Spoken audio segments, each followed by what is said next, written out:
here today with Dr. Cheryl Selman.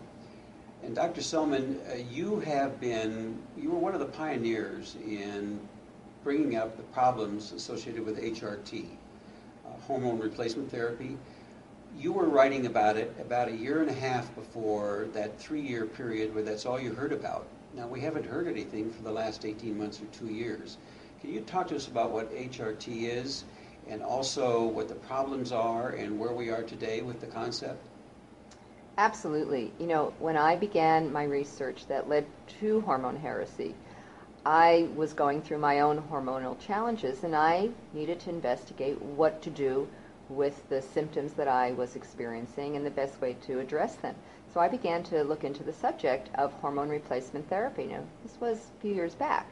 And it was all the rage, you know, in the late 1990s, the early 2000s. It was all the rage. It was what was prescribed to women, not only for hot flashes and night sweats. It was prescribed to healthy women to help protect their bones. It was supposedly helping them to have good cognitive function, keep their brain healthy and active. I mean, it was like the youth pill. And as I investigated the subject, quite innocently initially, I was shocked at what I discovered. Because what I learned that this was not something that was innocent. It had consequences. In fact, what we now know, and when I began writing it was also evident, science was there, the 2 key ingredients of hormone replacement therapy are known human carcinogens. I mean, there are many issues around HRT, and you can be debating whether it's good or bad, but you cannot debate the fact that the 2 key ingredients in HRT, the estrogens and the synthetic progestins, are known human carcinogens, increasing the risk of hormone-dependent cancers such as breast cancer, uterine cancer, ovarian cancers, even some lung cancers, some brain cancers. So to me, I thought it was unconscionable that we could be encouraging women to take this drug when in fact not only will it increase the risk of breast cancer, which we know it does absolutely, because we have actual choices. We have dozens and dozens of things that women can do to address these issues of hot flashes, night sweats, to improve their cognitive functioning, their energy, whatever.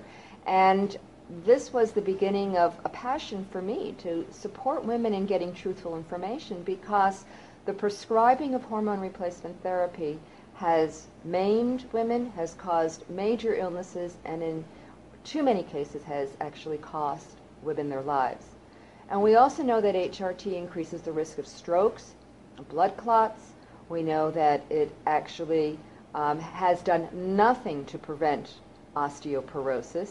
It has been discredited as something that helps with brain and cognitive functioning.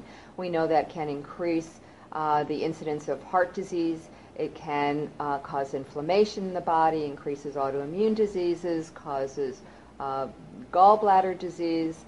You know, we certainly know there's a direct correlation between increased incidence of breast cancer with women who have been on HRT. So in my estimation, my research, it turns out that HRT is a terrible medical mistake.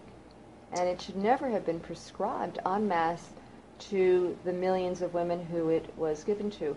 The state of affairs right now, after a major study that came out in 2002, and the results continue to be revealed from this big Women's Health Initiative study, shows that HRT has very limited use. It should really only be used for a very short time for the relief of hot flashes. And, you know, in my personal experience, there's so many other safe things that can do that. Why would we ever want to be at risk of developing breast cancer, blood clots, strokes, and other health problems from the use of these drugs? And your book, Hormone Heresy, helps someone navigate the waters of that particular period of their lives without having to worry about getting involved in something that could actually shorten their lives or cause life-challenging situations that they'll have to live with for the rest of their lives.